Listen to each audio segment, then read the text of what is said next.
All right, everyone. Well, again, thank you so much for putting up with me. I just like to interact with people. But anyways, as you all know, my name is Porfirio Coronado, and I am the assistant manager of homeowner services.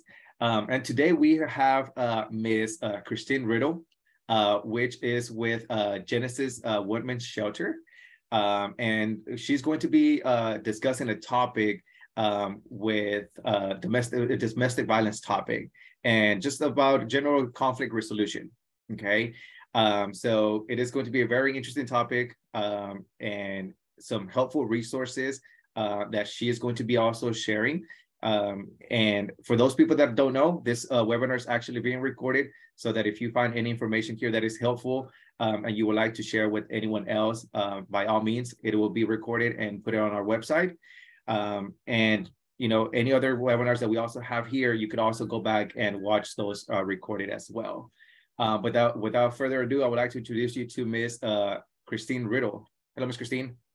Hello. Yes, I'm so glad to be here. And I'm always happy to talk about domestic violence. Not everybody probably is happy to talk about that, but it is something. I've been working for Genesis Women's Shelter for 11 years now. 10 years I worked at our emergency shelter. And then for the past 9 months, I've been at a new outreach office on South Lancaster Road. So I want to start, and I do want to make this interactive, so I'm going to ask for your participation. So I'm going to start with a 10 question quiz. And so the answers are true or false, and I'll give you time to answer in the chat, and then we'll see how this goes, all right? So I'm going to start with the first question.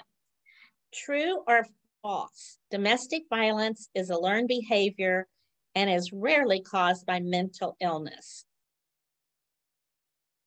All right, so go ahead and put in true or false on the chat for Ms. Christine, and then, all right, we have a few people that are chatting and they're saying false. Okay.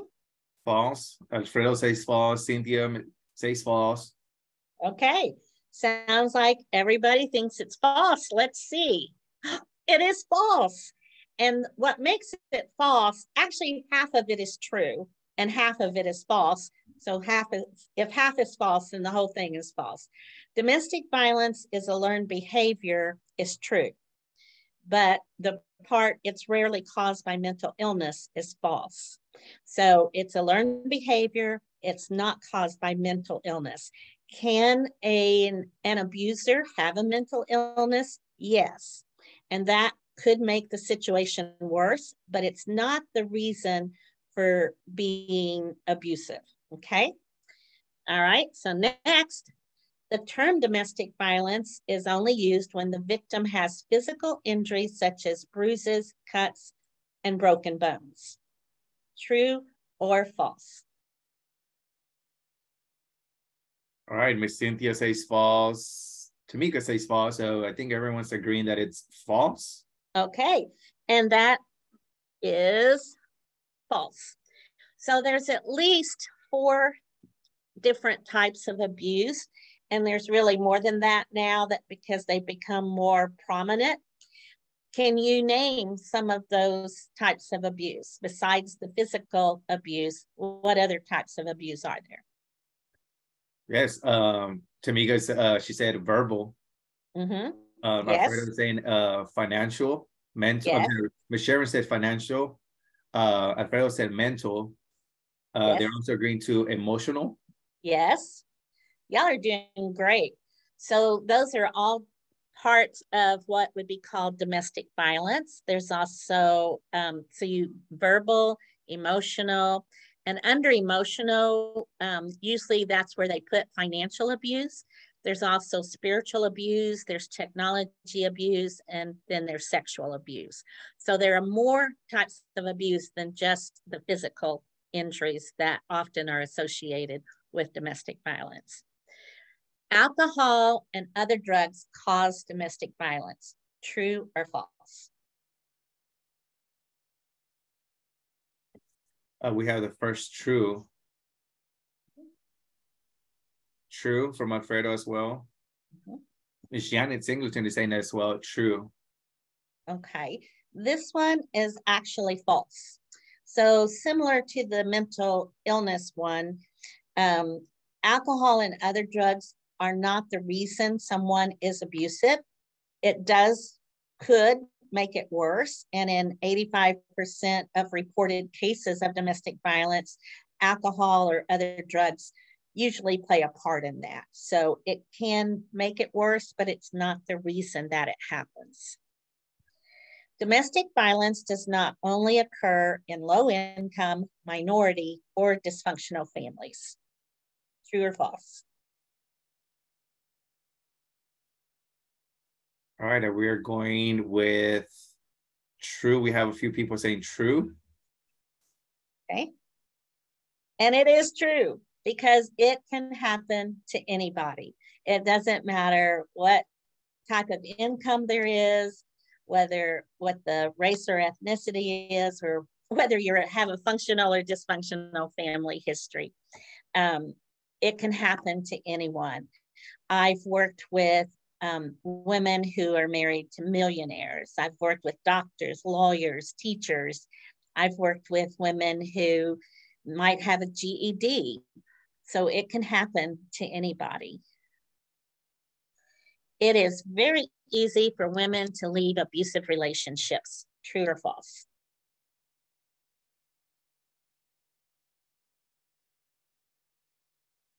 I think everyone's agreeing that it's going to be false. I'm so glad to hear that because it is false. It is actually very dangerous to leave an abusive relationship. When someone tries to leave an abusive relationship, the danger of being seriously injured or killed goes up 75%. So it is false. In over 95% of domestic violent assaults, the man is the perpetrator or abuser and the woman is the victim.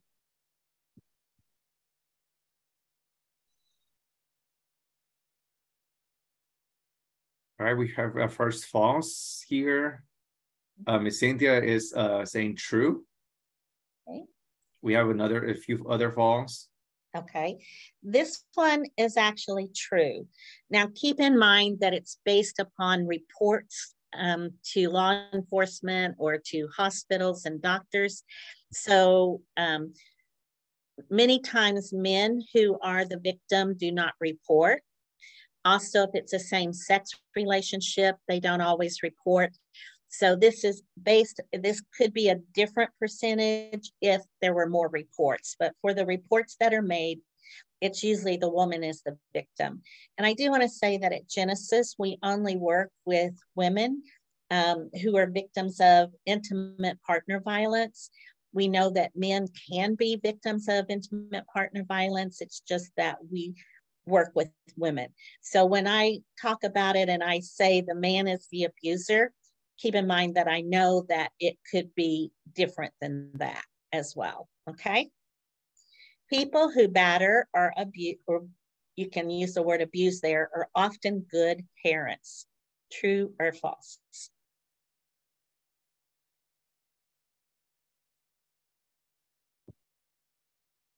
We have a few false and then one true.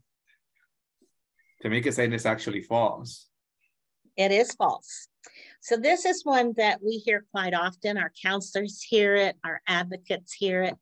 The victim or the woman will say, you know, I know that he hurts me, but the children they don't ever see it. And he's a really good dad to them.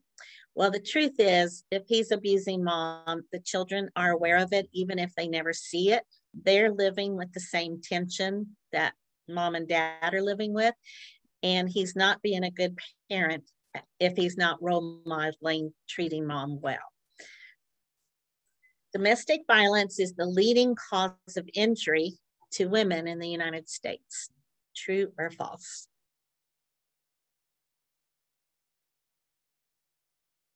All right, we have one true and one false and a few true. Okay, this one is true. That one always amazes me that it's the leading cause of injury to women in the whole United States. Children who grow up in violent homes hate violence and most likely will not grow up to be perpetrators or victims of domestic violence. True or false?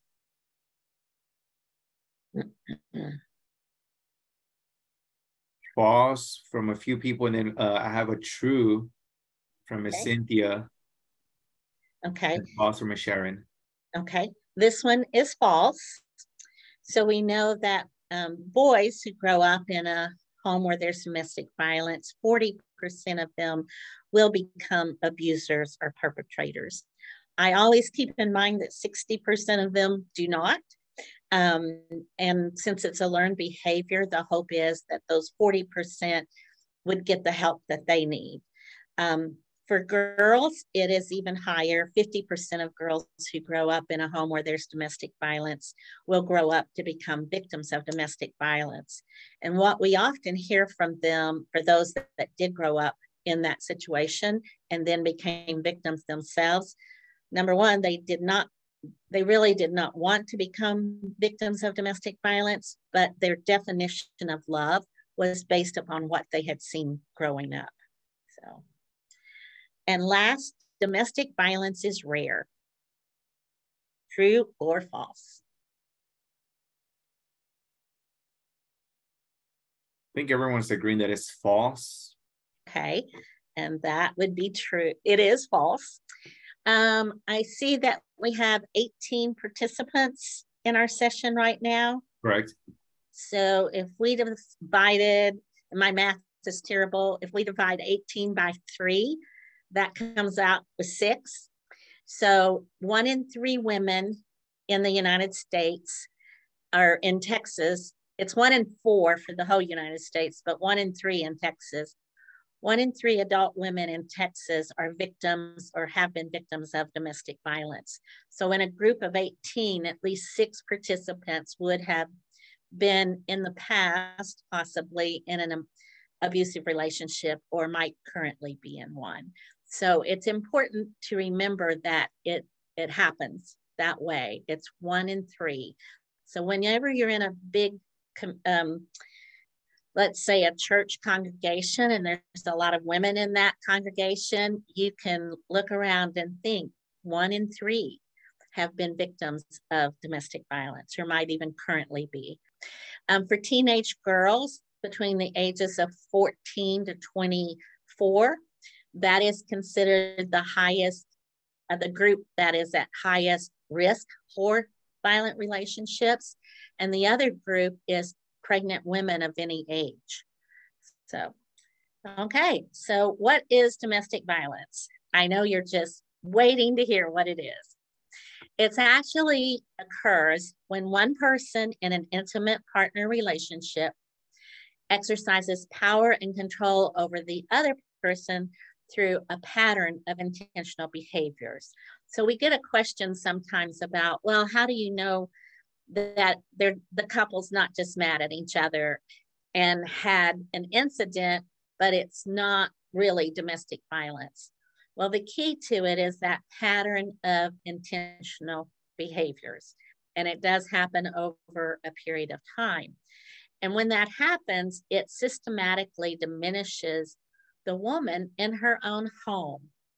And many times women come to us for help, they really don't know who they are anymore. They don't have a real strong sense of self because they've been told over and over, and that's part of that verbal emotional abuse, that they can't do something, that everything they do is wrong, that no one will ever want them. And so that diminishes them as a person. So 1 in 4 in the United States. But like I said, in Texas likes to do things bigger and better, right? So it's 1 in 3 adult women in Texas, and then 1 in 3 teenage girls in the United States. And then we talked about it being the leading cause of injury for women in the United States.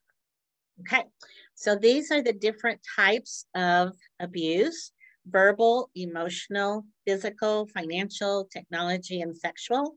Now, I think, I can't remember if I click, yep, I click on it and it will go for it. So looking at verbal abuse, when you think about verbal abuse, I want you to put in the chat, what do you think of when you hear verbal abuse? And I went ahead and gave you the screen so you can cheat and look at it. And maybe one of them stands out to you more than the others. What do you guys think? What isn't a verbal abuse? Or what is one that here that resonates with you that you didn't know that?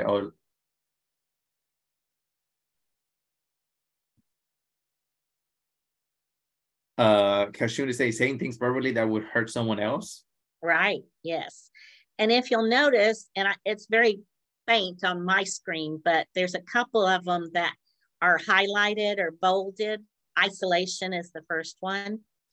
And when you hear isolation, you might think of someone being tied up or maybe being locked into a room or a house. And those are forms of isolation that we see in domestic violence.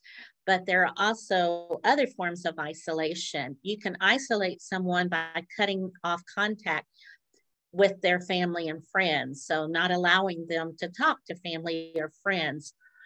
But an abuser might also, rather than telling her she can't talk to her family or friends, he might be so nice and so charming to everyone in her life that if she attempts to tell anyone about the domestic violence or about the abuse, they're not going to believe her.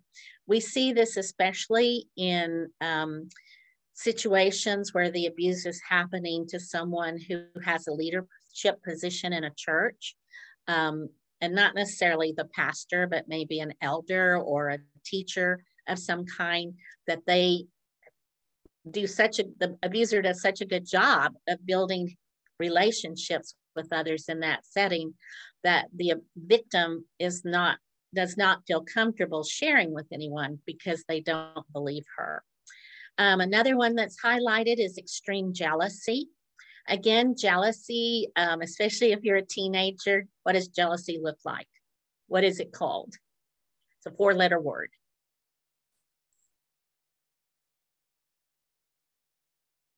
I don't think I even know that one. Okay, it's called love. Teenagers call jealousy love. It is not love. It is a form of domestic violence. It's power. It's about power and control.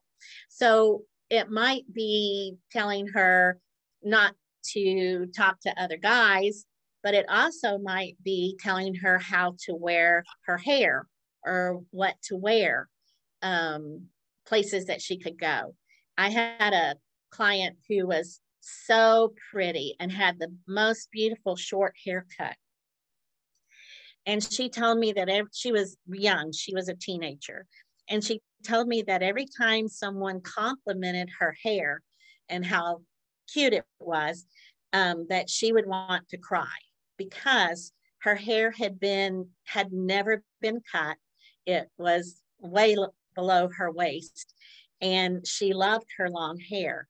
And she was asleep on the couch one evening, and the abuser cut her hair off without her knowing. And so she was attempting to she had it styled and was attempting to let it grow out. But just that reminder of her hair would cause her grief because that was something he was jealous of, and he took care of it by cutting it off. The next one underneath extreme jealousy is denying, minimizing, and blaming. So anytime the abuser does something and the victim complains about it or says something about it, he's going to turn that around and make it her fault. And it's always going to be her fault. And the only way a victim can stay in an abusive relationship is to minimize how bad it is. And we'll get to that again in a little bit. I'm going to try to go, yeah.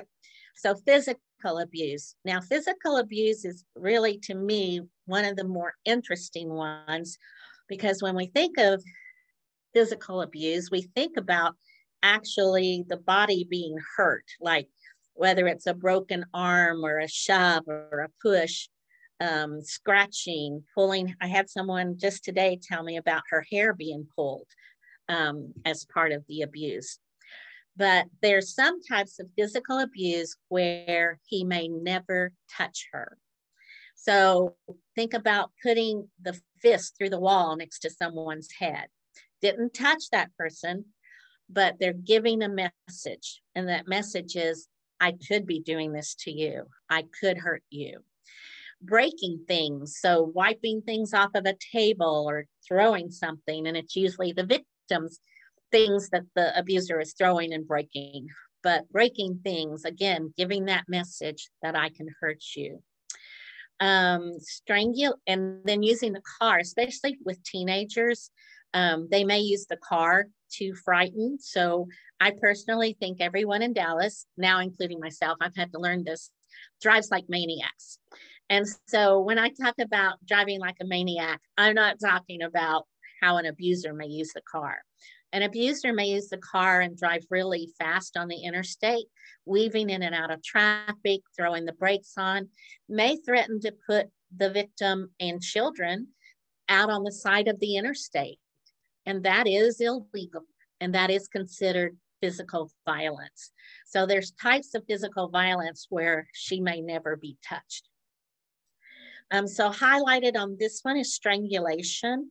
And strangulation in domestic violence often is used not as a means of killing her. In fact, if you look at the statistics for the number of homicides in domestic violence, last year in 2021, this is 2022, so 2021, over 65% of the homicides were by gun violence. And strangulation was only a very small number. So strangulation in domestic violence, the intent is usually not to murder, it's to frighten. And so what does it take to strangle someone? And what's the difference between strangulation and choking? So we'll ask a lot of times, have you ever been strangled? And the client or the victim would respond with, well, I've never been strangled, but I was choked. Well, there's a difference. Choking is when you get something stuck in your throat and it cuts off the oxygen to your brain. You could die from that, yes. But strangulation is pressure on the outside of your throat, and that cuts off the blood flow and the oxygen. The amount of pressure it takes to kill someone by strangulation, if you had a can of soda and you pull that top off, that's all the pressure that it takes to kill someone by strangulation. How long does it take? 6 to 10 seconds. So it can happen quickly and it doesn't take a whole lot of pressure. So what happens in domestic violence many times is enough pressure to cause the person to lose consciousness, but not to kill them or to take them almost to that place of losing consciousness. We call it serial strangulation. It can happen multiple times. And when that happens, because there's a loss of blood flow to the brain as well as the oxygen, it can cause damage to the brain or to the organs. I had a client who could barely talk above a whisper because she had been strangled so many times. Eventually, she had surgery on her vocal cords and was able to talk above a whisper. But it was, you still knew that there had been damage to her vocal cords. So it's very, very serious. It is a felony crime if someone is convicted of that. It also has down the punching walls I talked about. It also has hovering and posturing. So that is, again, it's considered physical violence. It's using the body. So hovering, let's say you're at a reunion or a picnic with a lot of people. And again, I'm going to use he because that's what I work with. So he comes over and he stands next to her really close. And so she knows why he's there. And she knows when she gets home, she's going to get it. And that hovering and that posturing is done to intimidate her.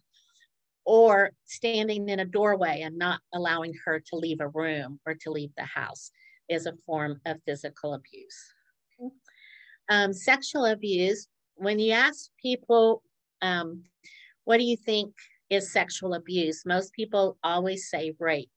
And rape does happen in intimate partner relationships when someone forces themselves on you and you say no, and they continue to force themselves. That is rape.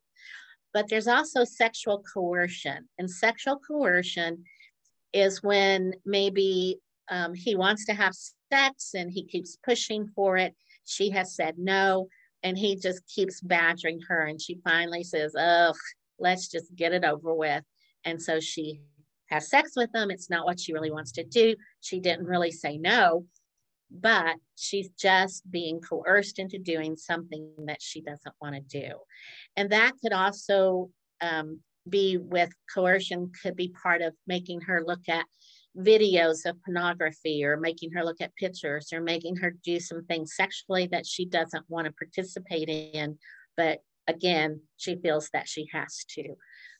So there's a lot that could be under sexual abuse that we probably don't consider. This is also one form of abuse that women or men have a hard time talking about. They feel like it's their fault, but it is a part of that power and control and keeping that person in submission. Financial abuse, I was really glad that someone brought that up when we talked about the types of abuse.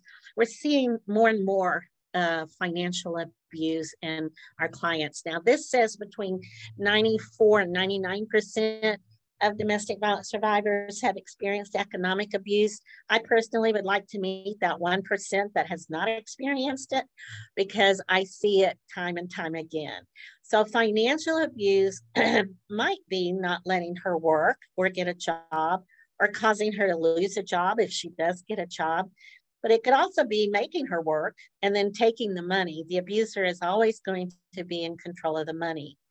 That doesn't mean, it might be joint accounts. It doesn't mean that he has the bank account and she doesn't.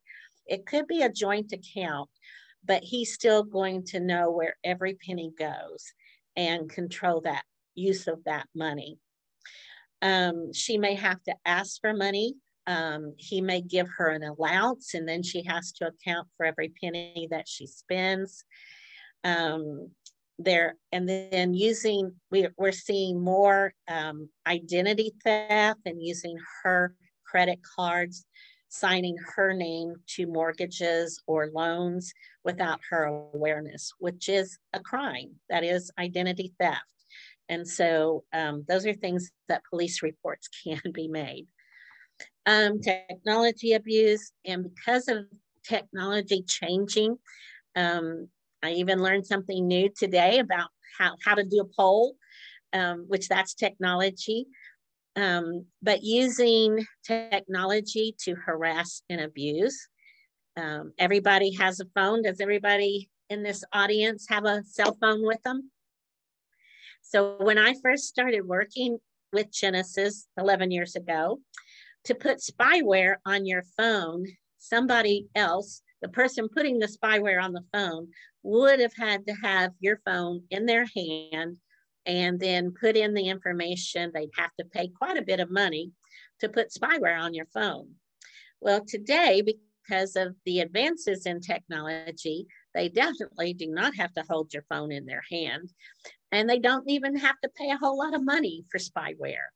It can be sent to your phone through a text, through a phone number, by opening an attachment on email, can load a spyware on your phone without the abuser ever touching it. So how do you know if there's spyware on your phone? Well, number one, the abuser is going to show up places that you go when you didn't think he would know where you were going. Might talk to you about conversations you've had that he was not part of that conversation, so he should not have that information. So that's one form of technology abuse, is with spyware. Once it's on your phone, if you think it's on your phone, the only way to get rid of it is to reset your phone to default settings, and then you cannot reload what was on there before, because you could very well be reloading that spyware onto your phone. There are apps now that can help, because GPS, of course, one of the things I learned about GPS and settings, because for example, Facebook or Meta, as it's now called, I'm sure Instagram is this way, and all the ones I don't know about, have GPS settings on them, and you can turn those off. But if every time your phone has an update and resets, it might turn those back on. So you really have to pay attention to that and check it on a regular basis. So those are things to think about if that's a problem, or you know of someone who's having a problem with that. Using social media, creating false accounts, loading pictures, especially compromising pictures, those are crimes, and you can make police reports for those. You do contact the social media outlet to let them know, and they will take those down. But it is a form of harassment. It's a form of stalking, and it takes place more often than we'd like to think. There's another one. I even had someone tell me about it this week. It's called spoofing. Again, when you're leaving an abusive relationship and you want to cut off contact with them, you may block the abuser's number on your phone. But if he knows about spoofing and he gets a spoofing app, that app will allow him to call you using maybe your best friend's phone number or your mom or brother, sister's phone number, someone you talk to all the time. It'll allow him to call using that number, so the call looks like it's coming from your friend or your family member. And then when you answer, the spoofing app can also allow him to change his voice from male to female, or the reverse, whichever it's needed to be. And it might take a minute before you figure out, I'm not talking to my friend, I'm talking to the abuser. So those are just things to be aware of that can happen. Sometimes when you're telling other people these things are happening, it makes you sound crazy, or you feel like you're crazy, and you are not. Okay, it's a form of abuse. Any questions or comments on the technology abuse? Any comments, questions? That is very interesting about that app. I've never heard of that. Yeah, I think a teenager came up with it myself. It is interesting, like, you know, like you said, that app could, I mean, I could see apps changing your voice, but right. Me calling to the app. And there's also an app, and where is it? It's on my phone. And this app can change your GPS location. So it looks like you, like right now, if you did my phone, it would say that I was in Montreal, Canada. It's called Windscribe, Windscribe, just in case you know someone who needs that. So those are things that, and it's really hard to stay up with all the changes in technology and how it can be used to harass and stalk. Now, I just find it very interesting in that case. Like let's say, for instance, if a woman that's been abused, and you know, we come to find out that this app was part of the way that this abuser was able to connect with her. Right. Is there a way that these women could legally, you know, sue the app? Or are they already? I don't know that that's happened. I could see that being a class action suit. Yes. Right. I imagine there's more than one spoofing app out there now. You know, how in the beginning there's just one, but then other people pick up on it and it's called different things. Yeah, but that's a good thought. Yeah. Okay, so how does this happen? How does someone find themselves in an abusive relationship? If you think about it, I haven't seen any on the news recently, but in the past, I know we've seen videos when an abuser is attacking the victim.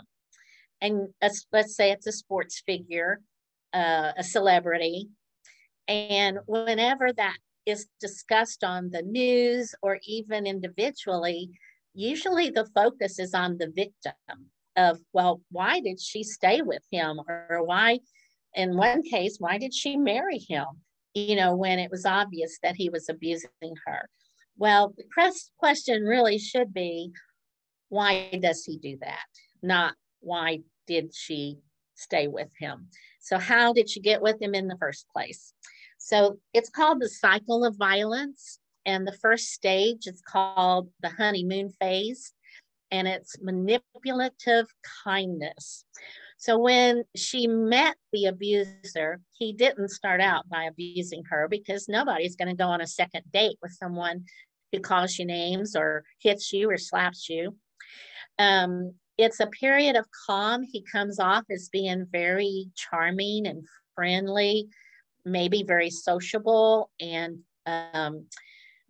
one thing that he does is to make her feel very special and that he adores her.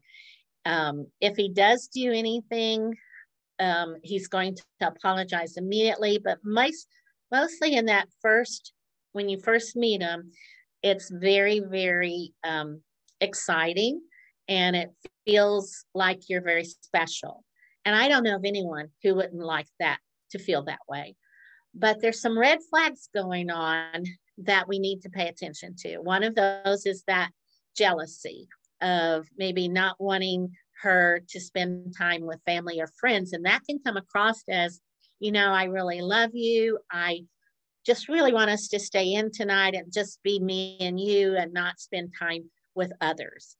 And so that doesn't sound too bad, but that is a form of jealousy. And it eventually goes from that to more isolation. The other red flag is a quick commitment. So there's a push by the abuser for there to be a quick commitment. I jokingly say, you met on Monday, you're living together by Friday. I know it happens because my clients have told me, but I also know that it doesn't have to happen that quick. Even if it's a 6 month or a year long, during that time, there's going to be that push for a commitment. And once there's a commitment is when it moves to stage 2, which is the tension building phase. And in the tension building phase, because there's a commitment now, and he knows there's a commitment, then he no longer is treating her like a princess or making her feel special. Now he may be angry, or he may leave and not tell her where he's going. And when he comes back, he still doesn't tell her, gives her the silent treatment, or he has some rages, and she doesn't know what changed. She has no clue. So she's trying to figure out, why is he acting like this? And she's going to try and fix it. And we call it walking on eggshells. And the truth is that no matter what she does, no matter what a great cook she is, or how clean she keeps the house, or if she buys him tickets to his favorite concert, none of that is going to end the tension. The only one who can end that tension is the abuser. And he ends it by moving into stage 3, which is the violent episode. Now, the violent episode could be physical violence. That might be in the beginning, it might be a push or a shove, but it could also be extreme verbal abuse or emotional abuse. And we talk about raging. Raging usually happens in the middle of the night. She's asleep. He comes in, wakes her up, and he's yelling and screaming and cursing about something. And she may know what he's talking about, something that happened earlier in the day or the week, but she may not have a clue what he's talking about. But he goes on, and that could go on for 5 minutes, 10 minutes, an hour, and then he stops, he leaves, she goes back to sleep, or tries anyway, and then he comes back in and does it again. So it might be something like that. And the first time it happens, she's going to respond to that by either crying or getting mad herself, or leaving and going to stay with a family or friend, and he's going to know that he went too far. So it's going to move back over here to that stage 1, that honeymoon phase. And so he's going to apologize. He's going to say, I'm sorry, I didn't mean that. If you just wouldn't do such and such, I wouldn't get so mad. I wouldn't have done that. As it continues on, he may say things like, well, I'll do whatever you want me to do. I'll go to counseling. I'll go to church with you. But whatever it is, he doesn't follow through on those promises. And it goes back to the tension building and then a violent episode.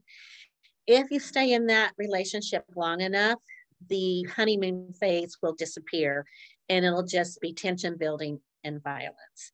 And that will continue. The honeymoon phase is the most confusing part because whenever they make those promises or they start acting nice again, it reminds you of what they were like when you first met them. And it gives hope that he can change and that he can become that person again. But sadly, it doesn't last. And the kindness that he's doing, the intent of it is to keep them in the relationship. So that is called the cycle of violence. So the violence escalates, and it does usually start with the verbal abuse and then will continue till there is physical violence. There are some good movies out that are good illustrations. There's some that are not. But I'm going blank on the name of the one that I'm thinking of. It's a true story about a woman who was married to the head of the Exchange Commission for the United States. Shattered Dreams. It's called Shattered Dreams. And it's a really good picture of the cycle of violence and how it happens. So what are the barriers to leaving? And so this slide used to say, why does she stay? And I heard someone say one time, well, that when you say, why does she stay? You're still putting the responsibility for the relationship on the victim. So I would prefer that we look at what are the barriers to leaving. And there are quite a few. And when you put children in there, children are usually one of the strongest reasons for staying in the relationship and not leaving. And it could be because he's told her, if you leave, you'll never see your children again. On here is immigration status. We do work with undocumented women. Many times the abuser has destroyed their papers if they had them, or taken everything so that there's no proof of who they are. The highlighted ones on here are guilt. Many victims of domestic violence, and this would be female or male, feel guilty. They feel like they did something wrong, that they deserve this, that there should have been something they could do to not be in this situation. Religious convictions is highlighted, and domestic violence can happen to anyone in any faith. There's things in every religious group that will keep someone in an abusive relationship and say that they have to stay in that relationship. So you have to sometimes overcome that and look at that. Lack of resources and finances is probably one of the biggest reasons for staying in an abusive relationship. And of course, the abuser wants to keep it that way. So why does he do that? So we know the barriers that keep someone in that situation. I know we've talked about that this is a learned behavior. So the myths are that it's caused by drug or alcohol, that it's a mental health issue. We hear a lot about anger management. Well, if he would just go to anger management, and let me tell you, anger management classes do not help an abuser stop being abusive. His dad was abusive with his mother, low self-esteem, stress, she deserved it. And there's probably other myths of why he does that. And the truth is, the reason he does it is because he can, and because it's about power and control. So he may feel entitled. He twists things to be the opposite, so it's never his fault. He confuses love and abuse, is manipulative, feels justified, and is possessive. And I think of abusers are very similar to child abuse. A lot of child abusers, sadly, we don't identify them because they look like the guy next door, the neighbor, the good neighbor. Many abusers from the society looking at them would never realize that they are abusers and about the power and control. So how do you help someone that you think is in that situation? Well, one thing, when I talked about them minimizing and denying, and the only way to stay in an abusive relationship is to minimize the danger that you're in. So one of the things that they need to do, a victim needs to do, is to tell their story. So if we were in person, I would have done a role play with you. And part of that role play would be a friend telling the victim, you just keep telling me the same story over and over again, and I'm beginning to think you like it. Well, of course, nobody likes to be abused, but the truth is she needs to tell that story, and she needs to tell that story to someone who will believe her, but also will not judge her. So being a good listener without judging. So how do you listen to a horrible story of someone being abused and say the right thing? Well, one thing you can say is, I'm really sorry to hear that. And, I'm really worried for you. I'm afraid you're going to get hurt, or he may kill you. And it's okay to say that to her, because she needs to hear that.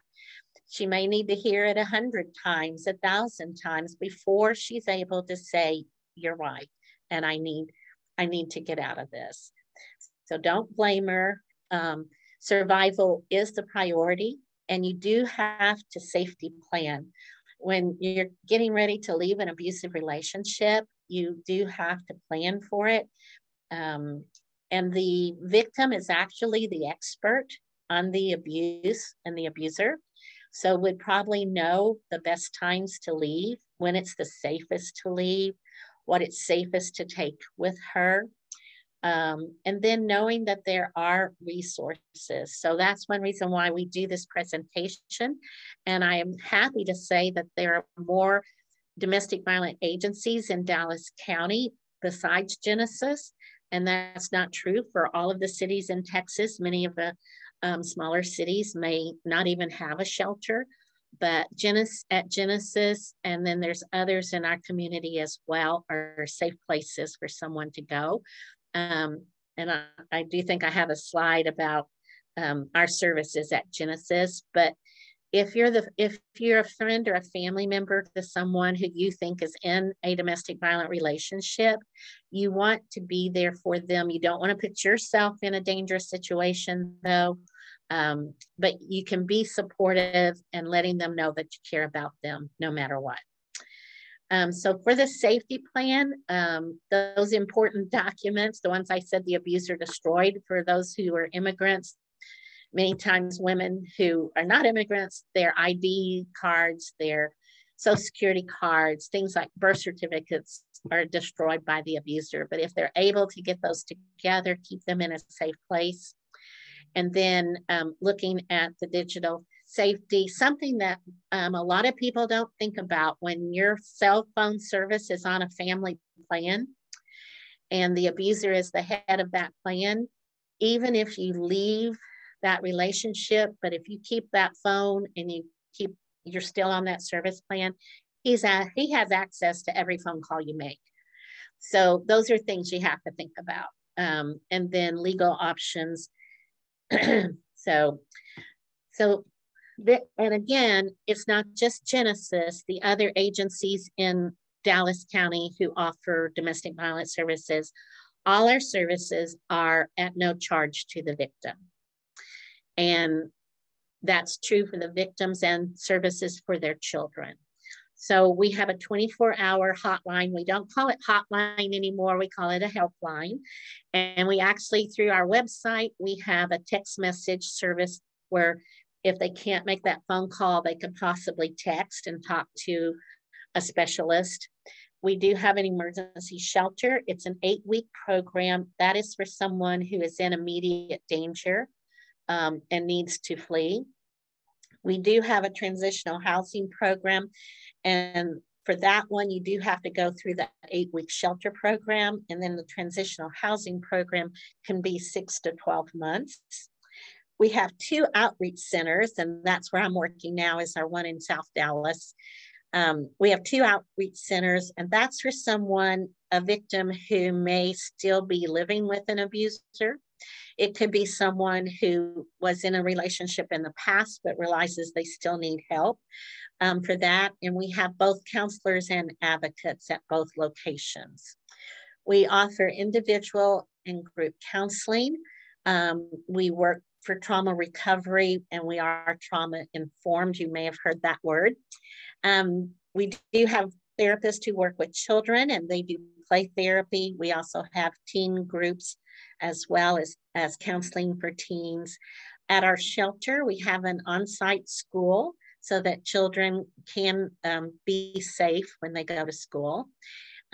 Advocacy, which is what I am, is connecting the clients with resources that they may need. We offer parenting classes that are approved by Child Protective Services.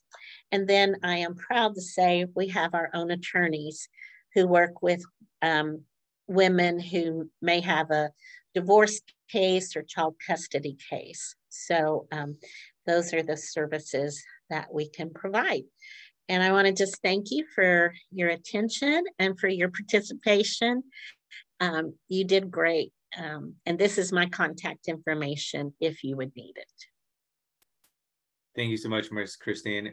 Any questions that you might have for Ms. Christine that she'll be able to maybe answer for us today? I know this is a very touchy subject, and it's something that we often don't talk about, but I think it's an important topic to talk about because, again, as we are in this home buying process, you never know if you or your neighbor, your friend next door might be in one of these relationships. So it's always great to have this resource out there. Now, I did have a question, Ms. Christine. Yes. Now, you mentioned that the abuser it's a learned behavior, right? Yes. If it's a learned behavior, how likely is it that person will be able to change? Okay, that is a very good question. I think it was one of my first questions I ever asked. There are programs for abusers. Most of the time they're court ordered to take those classes. They're called BIP, BIPP, Batterers Intervention Programs. And we do not offer those classes, but there are some domestic violence agencies that do in the community. Lundy Bancroft is an expert who has worked with that population for over 30 years now. And he has run those programs for abusers and knows them really well. He says that it takes around 2 years, 18 months to 2 years. Someone has to be very, very committed because they'll have to do at least 2 groups a week with other abusers in a recovery program. They need individual counseling at least once a week in the beginning, and that might, change over time. But to do that for 18 months to 2 years, and the abuser has to pay for that. Whereas the services are free to the victim, the abuser would be responsible for paying for that. So can someone change? Yes, because it is a learned behavior, but they have to really want to, and they have to be really committed to that. But even those who are court ordered sometimes are the ones who succeed. So right. I don't worry too much about whether they chose to go or whether they were court ordered. It's similar to addiction recovery work. Right. Yeah, that's it. I mean, like you mentioned, it is a learned behavior. So like I said, they have to want to be able to take that step, right? Right. As a behavior, just like any other, like any other recovery that they might be doing. And it won't be straightforward. There'll probably be some slips. But that doesn't mean you give up. You keep working on it. You keep trying. Exactly. Now, in your presentation, you were going through like how to assist someone that is going through like domestic violence.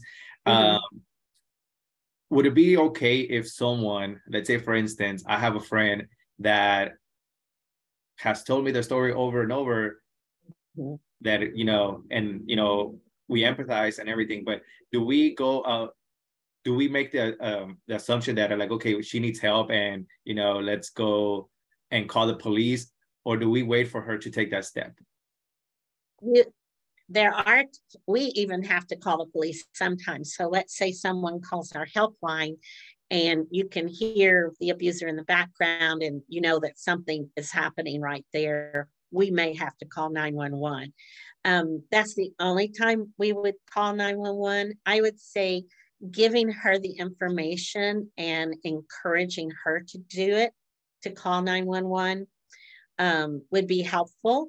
But if you're on the phone with her or him and you hear that going on, then yes, you would want to call 911. I'd say it does happen sometimes like that. Many times a neighbor is the one who calls because they hear what's going on. Right, right. Well, there you have it, everyone. You have Miss Christine Cerrito's information with the Women's Genesis Shelter. And you know, thank you so much for Miss Genesis, Miss Christine, for your time today in with this valuable information that you share with us today. You are welcome. It's always a privilege. And congratulations, everyone, on working towards your home, owning your own home. All right. Thank you, Ms. Christine. Have a good one.